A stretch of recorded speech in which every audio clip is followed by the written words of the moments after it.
우리가 엔테오스, 하나님 안에 있는 사람들은 열정이 있는 거예요. 그래서 항상 기쁜 겁니다. 주의 영이 있는 곳에 자유함이 있습니다.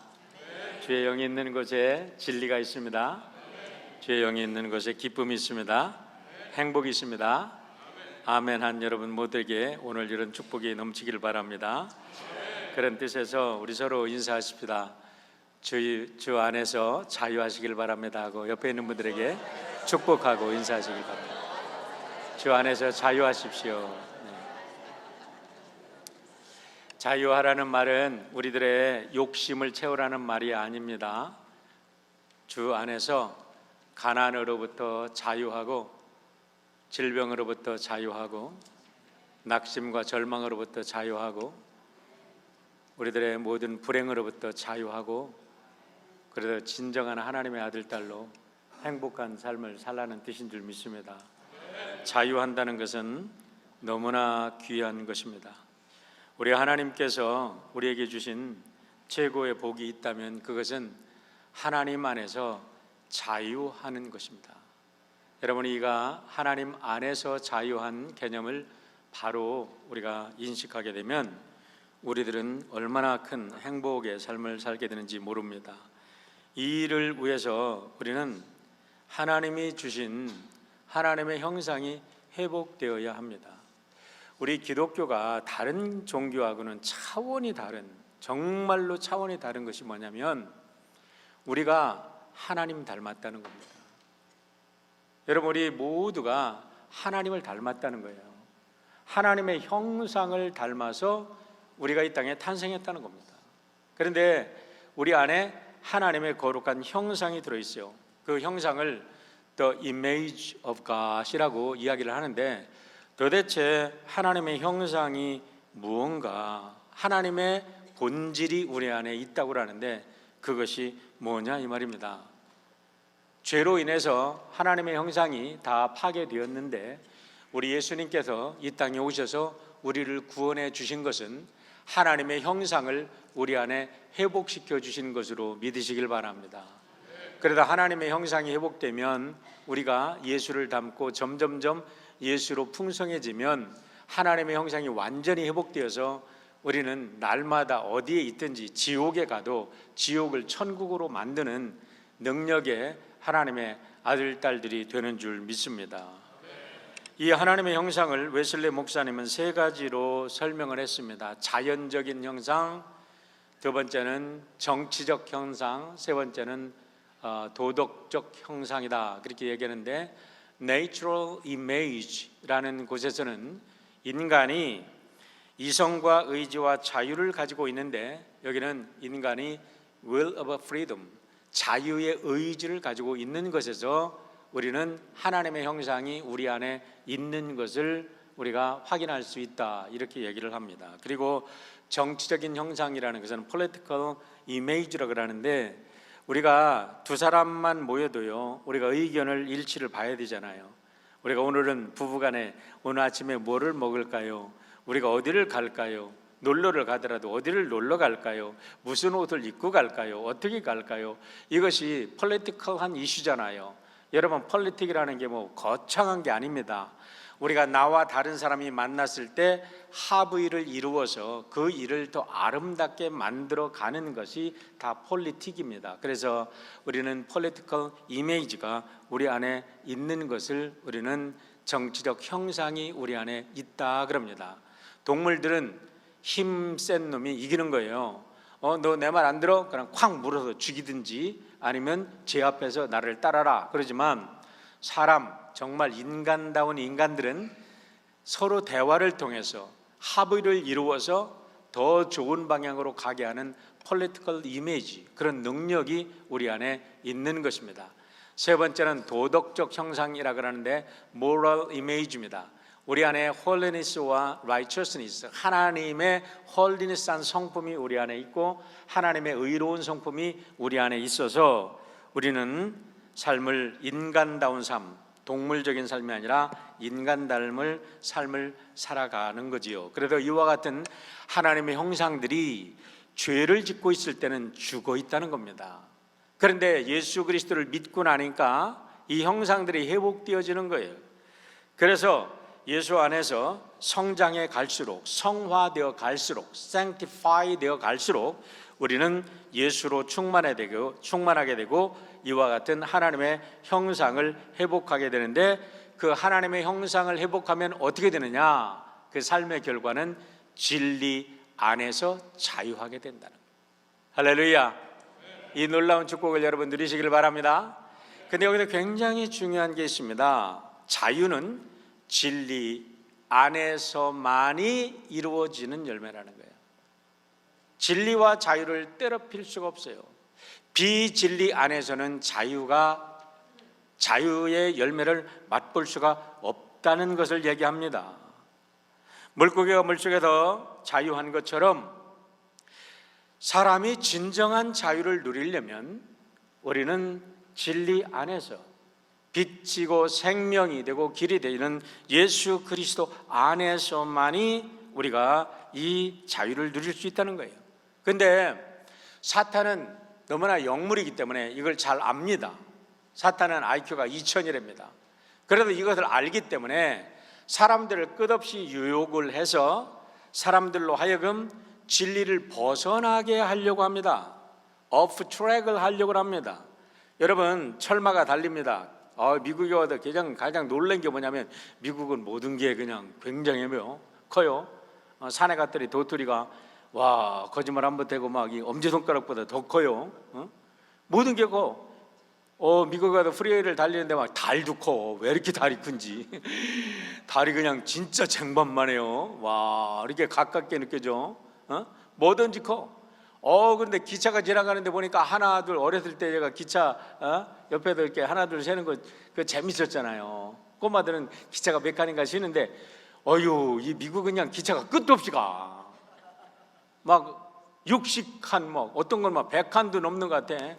그런데요, 오프 트랙, 요게 그냥 딱 철길을 넘어서기만 하면 그 어마어마한 파워를 가지고 있는 기차도 무용지물이 된다는 겁니다.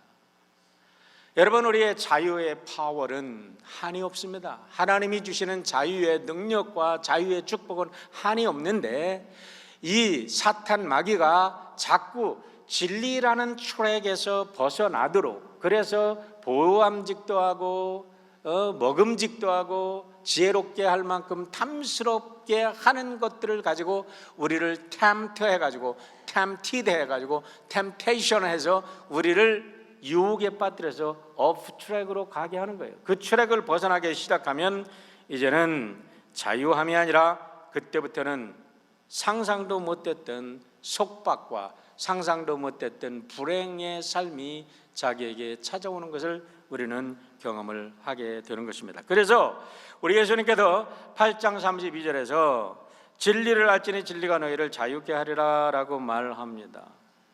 여러분, 저는 역사가는 아닙니다. 그러나 인류 역사를 이렇게 요약을 해보면 결국은 이 진리와 자유를 찾기 위한 투쟁이 아니었나. 제가 대학에 가서 역사학을 들을 때에 역사란 무엇인가, E.H. 카라는 사람이 역사를 정의할 때 어떻게 정의를 했다 하면서 역사학 교수에서 쫙 설명을 하는데, 그래, 인간의 역사라는 거 이런 거야? 승자들의 이야기야? 승자들의 기록이야? 그런데 그런 관점으로 보면 인류의 역사라는 것은 이 잃어버린 진리와 자유를 찾아가는 하나의 투쟁이 아닌가라는 생각을 하게 되는 겁니다. 그런데 안타까운 것은 뭐냐? 오늘날 식자라는 사람들이, 보통 교수라는 사람들이, 특별히 진보 진영에 있다는 이런 식자들이 하는 말이 자유를 잘못 가리키고 있습니다. 자유라는 것은 인간 속에 들어있는 모든 욕망을 채우는 것을 자유라고 잘못 가리키고 있어요. 그래서 내가 무슨 생각을 해, 내가 무엇을 원해, 내가 원하는 모든 것이 채워라. 너는 무조건 그것을 채워라. 그것을 채우는 수단과 방법을 가지지 않고 그것을 채우는 것을 자유라고 생각하는데, 여러분, 오늘 성경은 분명히 그렇지 않습니다. 사탄은 자유를 왜곡합니다. 인간의 모든 욕망을 채우라고 합니다. 그러나 하나님께서는 진리를 벗어나서 욕망을 채우려고 하면 그때부터 죽는다, 죽음이다라는 것을 분명하게 우리에게 가르쳐주고 계심을 믿으시기를 바랍니다. 진리, veritas, reveritas, 자유, 이 두 가지 개념이 너무나 중요한데 여기에다가 우리가 justice를 가한다면 우리의 삶은 우리의 이 땅에서도 천국을 이루는 위대한 삶을 살게 되는 거예요. 오늘 본문에서 주님은 이 두 가지 진리와 자유의 관계를 우리에게 가르쳐주고 계십니다. 지난주 말씀을 통해서 우리 예수님께서 누구인가를 우리는 분명히 배웠습니다. 바리새인들이 예수님께 찾아와서 내가 누구냐, Who are you? 물으니까 예수님께서 분명히 말씀했습니다. 나는 하늘에서 왔다, 너희들은 땅에서 났다.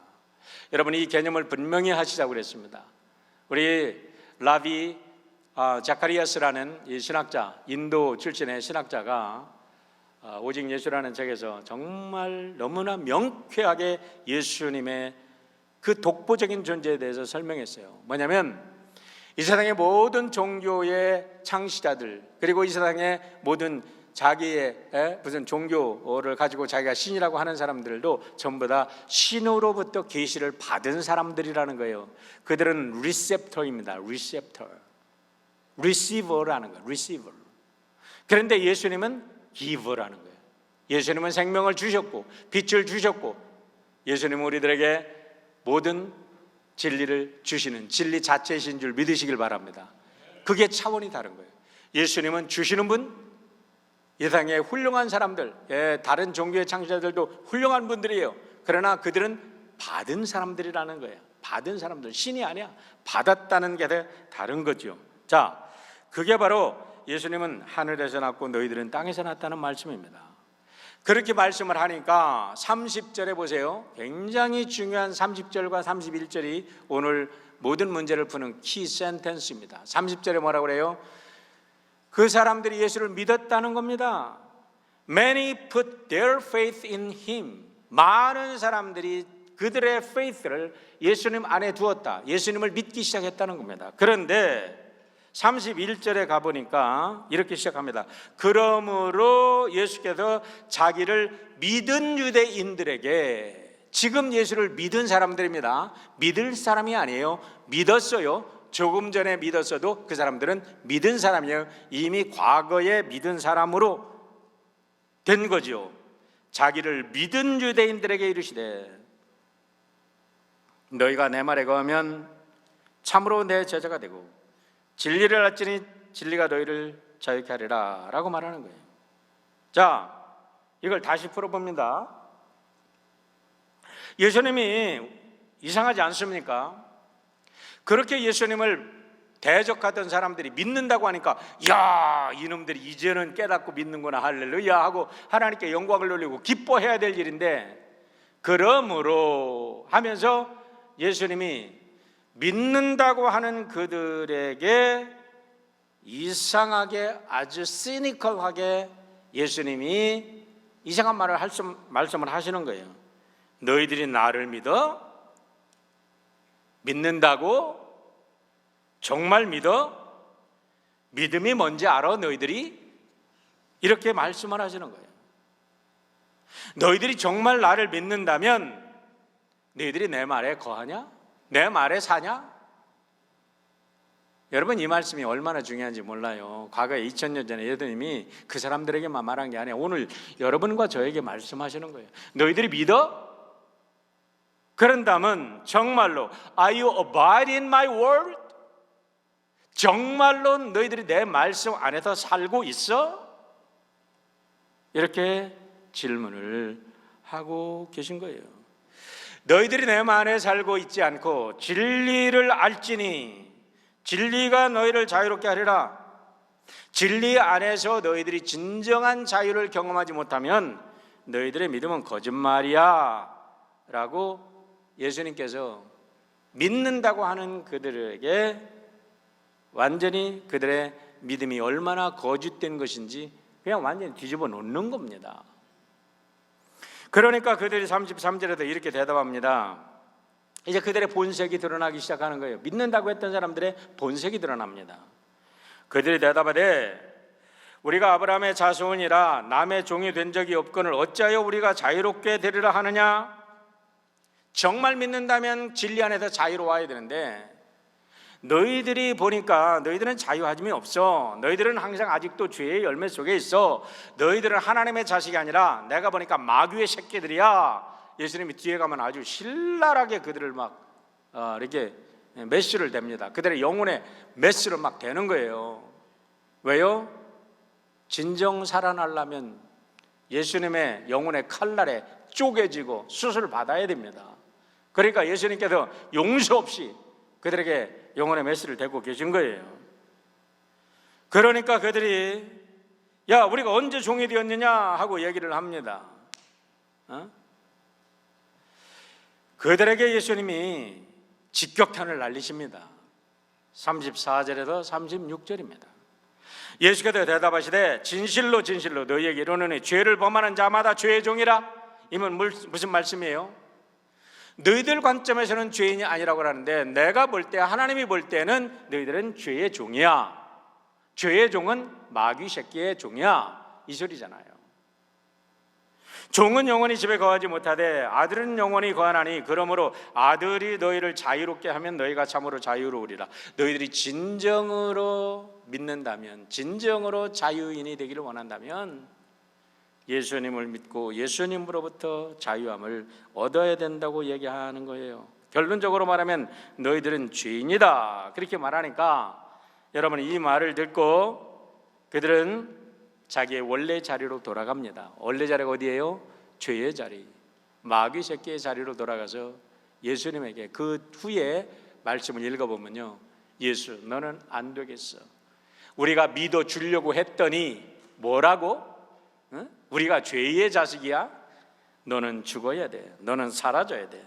그러면서 그들은 이를 악물고, 죄송합니다 이런 표현을 해서 발악하면서 예수에게 달려드는 모습을 오늘 본문에도 우리는 보게 되는 것입니다. 여러분 성경을 연구하면 다이아몬드와 같은 영적인 보석들이 가득 들어있음을 압니다. 그러나 그 보석을 얻기까지는, 그 보석을 캐내기까지는 우리가 많은 아픔을 당하고 그 보석을 싸고 있는 가시를 벗겨내야 될 때가 많이 있습니다. 가을철이 되었죠. 아름다운 밤들이 쏟아집니다. 햇밤들이 쏟아집니다. 그런데 그 아름다운 밤들이 여러분 아주 날카로운 가시 속에 들어있는 거 아시죠?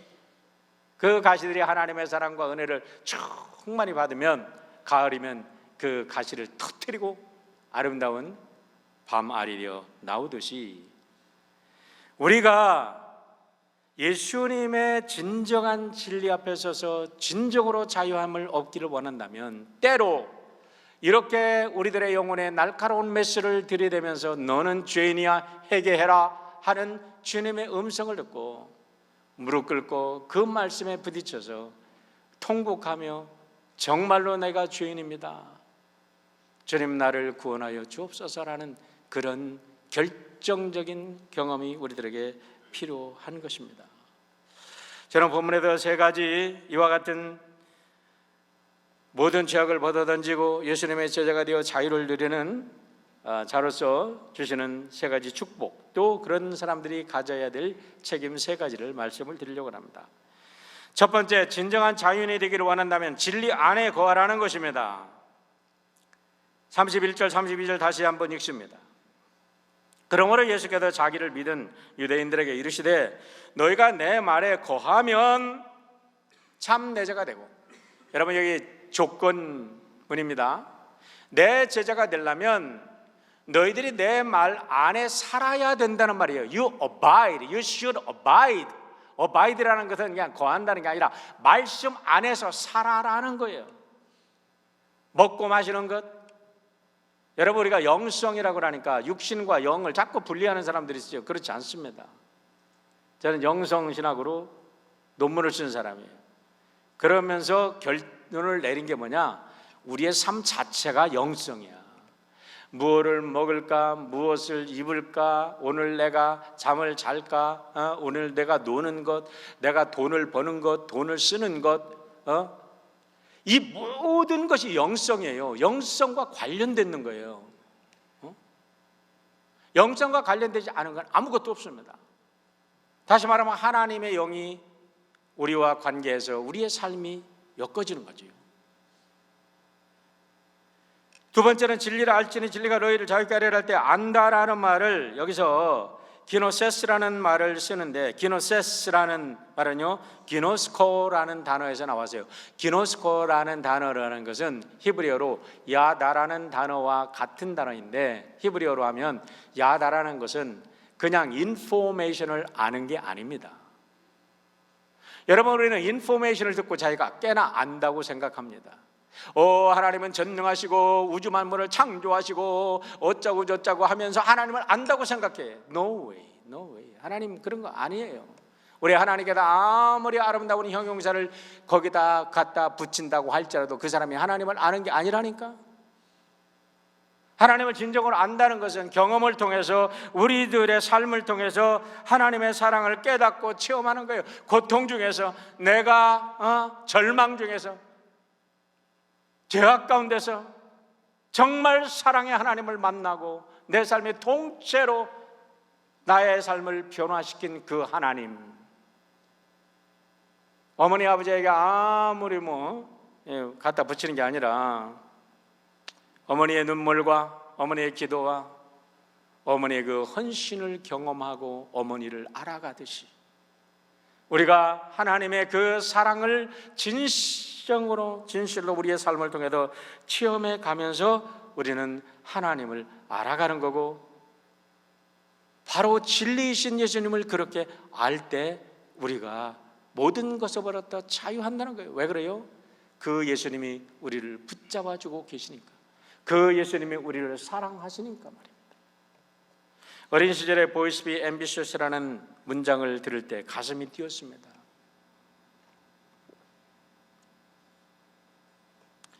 중학교에 들어가서 영어 시간에 Boys Be Ambitious, 소년여 야망을 가져라. 그냥 그 말씀만 들어도 막 꿈이 막 무럭무럭. 나 같은 시골 촌놈이 무슨 꿈을 꿀까? 날마다 저 계룡산 아래에서 뭉게구름이 떠날 때 제가 꿈꾼 거는 손오공. 손오공처럼 저 구름을 타고 세계를 여행하면 얼마나 아름다울까? 이런 꿈을 꿨는데 Boys Be Ambitious. 학교 가니까 이걸 가르쳐 주는데, 나는 앞으로 어떤 사람이 될까? 이랬는데요, 나중에 철들어서 알고 보니까 이 말은 선생님들이 가르친 거는 완전히 본질을 왜곡한 말씀을 가르쳤어요. 여러분, Boys Be Ambitious라는 말은 인간의 욕망을 충족시켜라, 인간의 야망을 성취하라는 말씀이 전혀 아니라는 것을 깨닫게 되었습니다. 우리가 알지만 윌리엄 스미스 클라크 교수는 1876년에 메이지 정부로부터 1년간 교수 제안을 받고 당시 일본의 삿포로 농과대학에 가서 일본의 농업혁명을 일으킨 그런 시발점을 일으킨 분입니다. 그래도 지금도 그 클라크 박사를 일본 사람들은 정말 존중하고, 이 삿포로 대학이 홋카이도 대학으로 변했는데, 여러분들이 스미스 클라크라는 말만 치기만 하면 이 홋카이도 대학에 이 클라크 박사의 동상이 세워져 있고 그를 기리는 걸 보았어요. 얼마나 감사하게. 그런데 말입니다, 우리 교인들이, 여러분들이, 우리가 지난번에 앨리스 샤프 동상을 세웠잖아요. 제가 그때 많은 챌린지를 받았어요. 앨리스 샤프라는 분이 39년을 싱글로 자기의 생명을 바쳐서 우리의 조국을 위해서 헌신했는데, 가봤더니 그의 무덤, 그의 남편의 무덤은 폐허로 만들어놨어. 그런데 삿포로에서 단 8개월을 근무에다가 쫓겨난 교수인데, 왜요? 성경 가르친다고. 쫓겨난 교수인데 일본 사람들은 그 교수의 동상을 세워놓고 그렇게 지금도 그의 뜻을 기리며 존중하더라 이 말이야. 뭐가 달라? 그래도 감사하게 여러분들이 앞장서서 우리 엘샤프 동상을 만들어 놓고 지난주에 서만철 교수가 다녀가셨는데 이제 놀라운 역사들이 지금 그걸 통해서 일어나는 것을 보고 감사합니다. 그런데 이 클라크 교수가 이렇게 농업 교수로 가서 많은 것을 가르치면서 일본의 농업 혁명을 일으키는 그런 기초를 닦아 놓으셨는데, 이분이 그거보다 더 중요한 일을 한 게 뭐냐면 젊은이들에게 성경을 가르치는 거예요. 가르치면서 자꾸 성경을 가르치는 거예요. 그러니까 천황제일주의로 살아가는 일본이 그를 내쫓을 수밖에 없죠.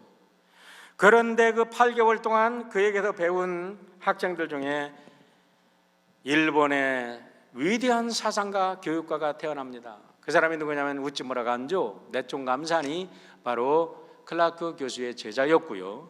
그다음에 일본 화폐 5,000엔권에 한때 그의 얼굴이 찍혔던 니토베 이나조라는 교육가, 사상가가 바로 이 클라크 교수 밑에서 Boys be ambitious.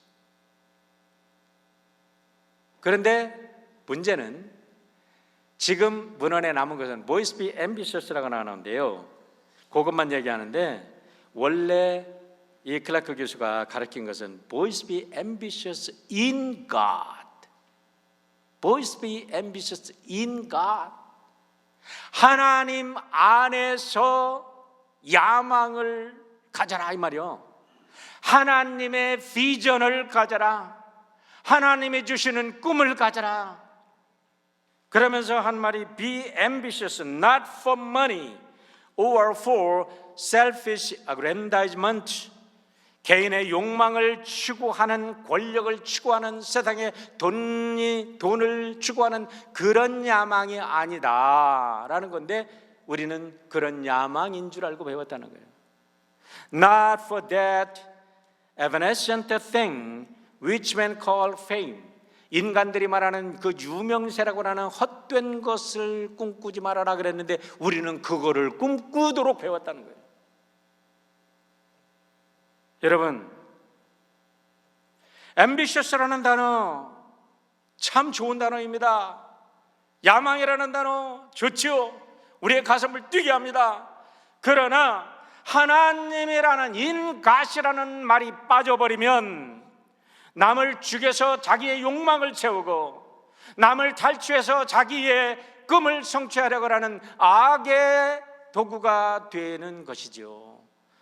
그러나 be ambitious in God, 하나님 안에서 라는 말이 들어서면 여러분, 나의 행복이 이웃의 행복이 되고 다른 사람의 행복이 내 행복이 되는 줄 믿습니다. 우리의 행복이 이 세상을 바꾸는 위대한 행복이 될 줄 믿습니다. 하나님 안에서, 하나님이 주어주신 진리라는 바운다리 안에서 우리는 하나님의 꿈을 꾸는 것입니다.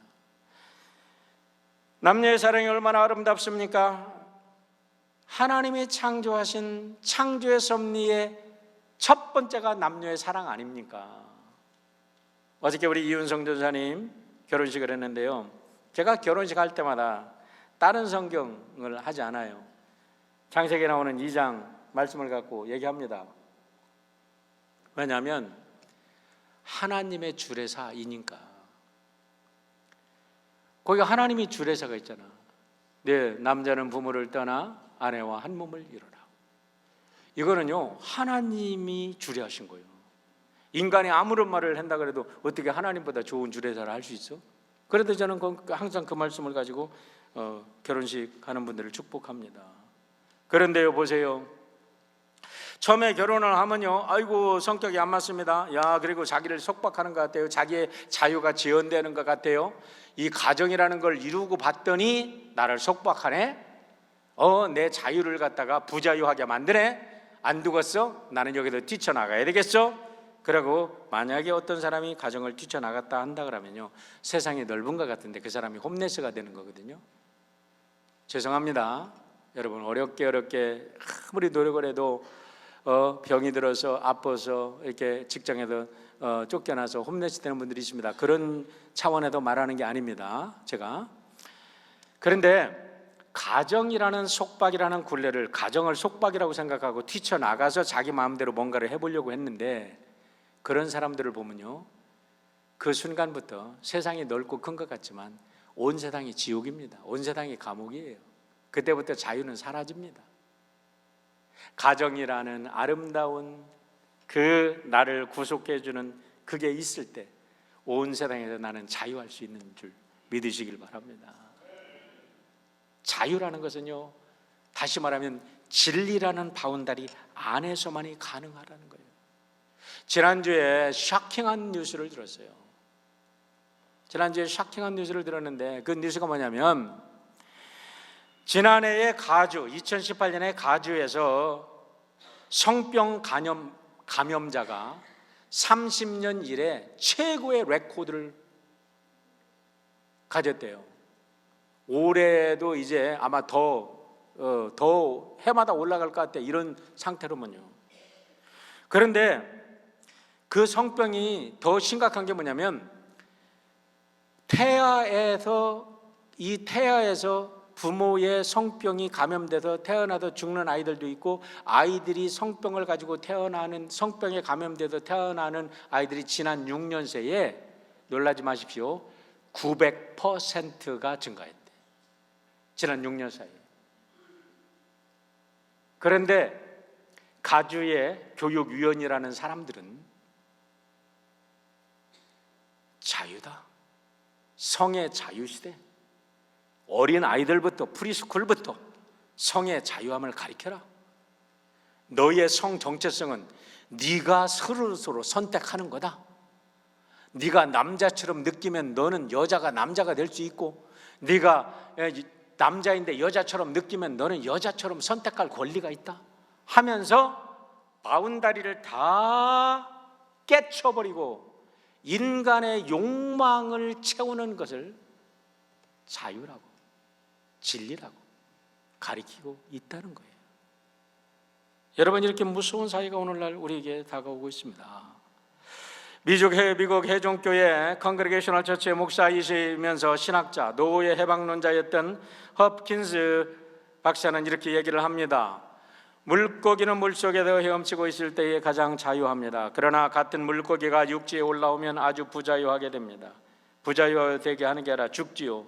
그것과 꼭 마찬가지로 인간의 자유라는 것도 인간 자신에게 구비되어 있는 것이 아니라 인간이 있어야 할 곳에 있을 때에 자유한 것입니다. 할렐루야. 인간이 있어야 할 때 있는 거죠.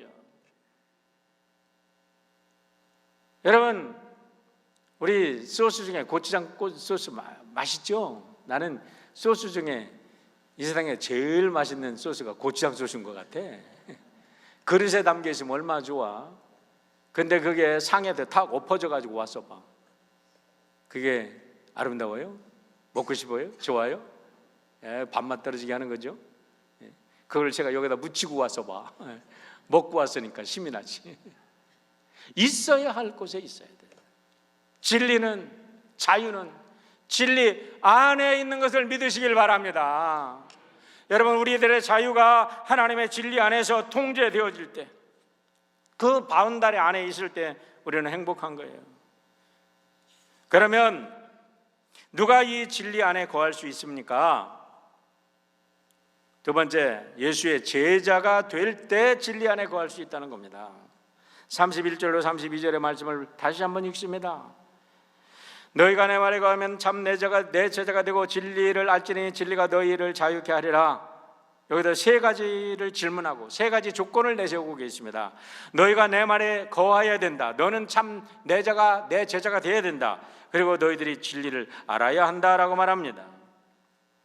이렇게 선포를 하니까 33절에서 예수님을 믿었다는 사람들이 본색을 드러냅니다. 어떻게 드러내나요?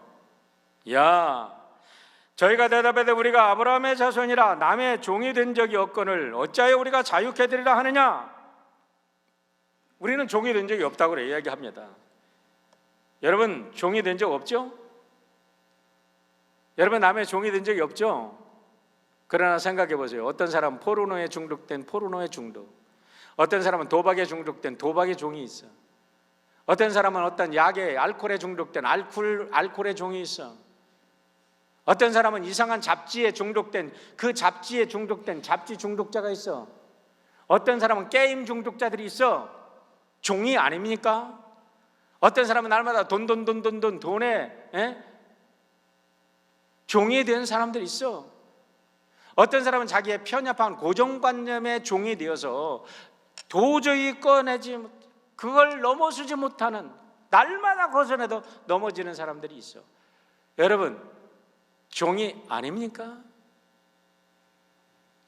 하나님 앞에서 우리가 어떠한 종인지를 발견하라는 거예요. 이스라엘 백성들이 왜 종이 아니었습니까? 솔로몬 이후에 그들은 남북으로 갈라져 아수르의 종이었습니다. 바벨론의 종이었습니다. 페르시아의 종이었습니다. 헬라와 로마의 지배를 받아오면서도 그들은 자기들이 종이 아니었다고 딱 잡았대네. 그러니까 예수님께서 한 발짝 더 나가다 이놈들아, 니들은 마귀 새끼들이다, 마귀의 자식들이다, 마귀의 종이다라고 예수님이 아주 신랄하게 그들을 비판하고 있습니다. 오늘 예수 안에서 여러분 모두가 자유하시기를 주의 이름으로 축원합니다. 기준이 중요합니다. 기준이 중요해요. 여러분,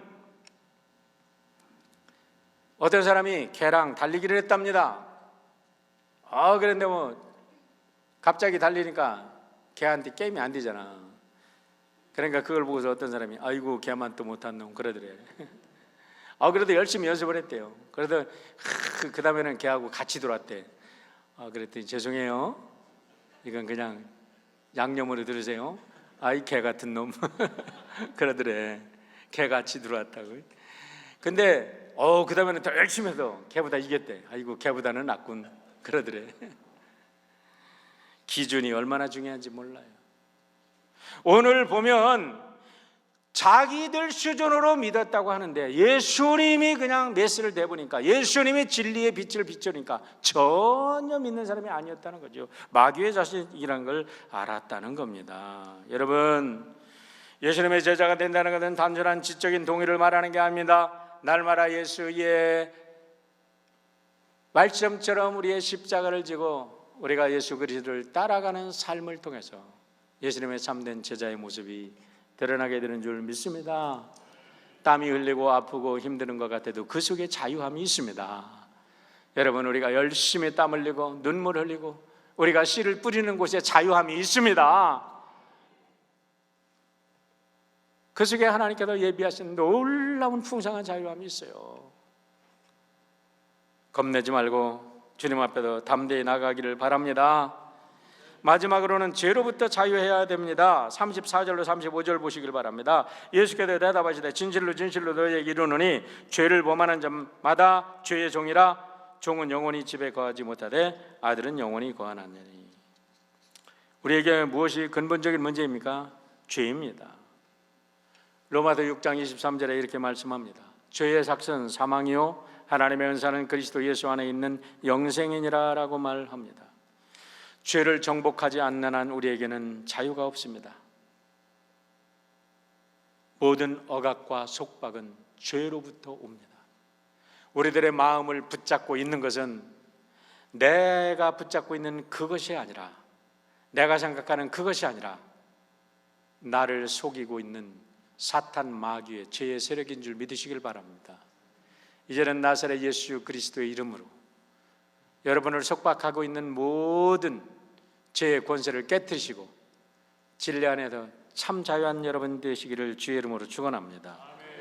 우리가 잘 알는 베토벤은 평생 가난과 병고에 시달렸던 사람입니다. 여러분, 얼마나 악성이라고 알려졌잖아요. 근데 이분은요, 태어날 때 아까도 말씀드렸지만 아버지가 난봉꾼이었어. 그래서 아버지의 매독균에 감염이 돼서 태어나가지고 그 매독균이 베토벤의 귀와 이 비강을 침범해서 베토벤의 귀 속에서는 날마다 고름이 나왔대요. 그리고 냄새를 맡지 못하고 냄새는 날마다 그 시궁창 냄새를 맡아.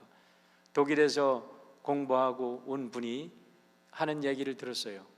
그런데 이 베토벤은 날마다 그 시궁창 냄새를 맡고 그러면서 살았다는 거예요. 그래도 28세가 되면서부터 이제는 점점점 청각을 잃어가니까, 음악인으로서 청각을 잃어가니까 너무나 고통스러워서 자기의 동생 칼과 요한에게 이런 편지를 썼다고 합니다. 나는 지난 6년 동안 미래에 대한 막연한 희망으로 지냈다. 이제 머지않아 삶을 마감할 것이다. 오 하나님, 내게 기쁨의 날을 허락해 주소서. 이제는 이 지긋지긋한 명예, 이 숙명적인 태어나면서부터 이 매독균으로 감염된 이 질병에서부터 하나님, 나 자유하고 싶습니다.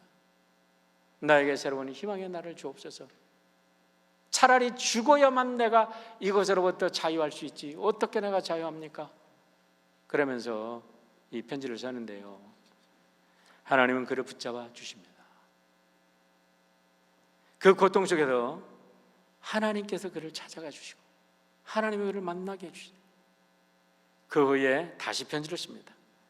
내가 죽음을 생각했을 때 음악에 대한 열정이 나를 붙들었다. 문득 하나님께서 내게 명령하신 일을 다 끝내기 전에는 이 세상을 떠날 수 없다는 생각이 들었다. 앞으로 내 손을 통해 태어나야 될 음악들, 그것들을 생각하며 나는 지금의 비참한 삶을 견뎌내고 있다.